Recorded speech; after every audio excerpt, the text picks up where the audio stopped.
Hearst Castle, unsung heroes.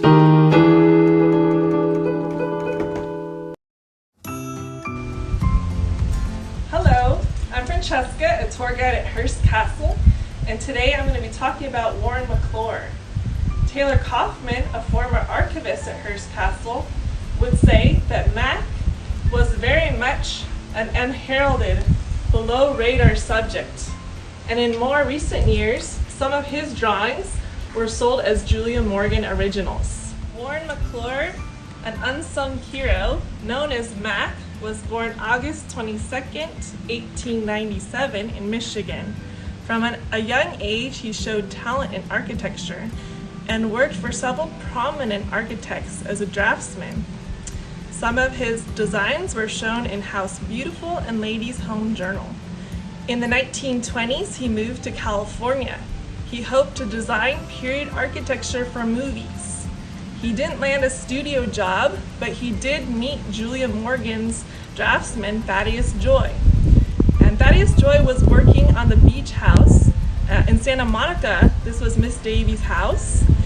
Warren McClure would work on this project, and he soon rose in the eyes of Morgan and Hearst. In 1929, he arrived at San Simeon and became the sole representative of Julia Morgan as an architectural draftsman. Julia Morgan did not live on site. She would travel every week or so from San Francisco. McClure referred to his office as a little shack. Mr. Hearst spent hours every day in this office with him. McClure wrote, "I recall Miss Davies popping in at times with the question, 'What are you kids cooking up now?' The cooking up was usually at something akin to the Vatican or Windsor Castle, to the later disconcerting of Miss Morgan and the Treasury. None told him nay, however. Mr. Hearst's relation to architects was different than the usual architect-client relation.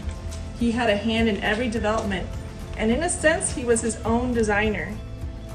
McClure freelanced for Mr. Hearst from 1938 until close to Mr. Hearst's death, 1951. He worked with him for over 20 years, first in Santa Monica, San Simeon, Wintun, and then Beverly Hills. Mr. Hearst's relation to architects was different than the usual architect-client relation. He had a hand in every development, and in a sense, he was his own designer. The architectural staff was called on to interpret his ideas in the best possible way. McClure wrote, "The highlights were the San Simeon days. Wintun was interesting, but not on par with the ranch. There were many collaborators working for Mr. Hearst on all his different estates. Warren McClure was one of these unsung heroes."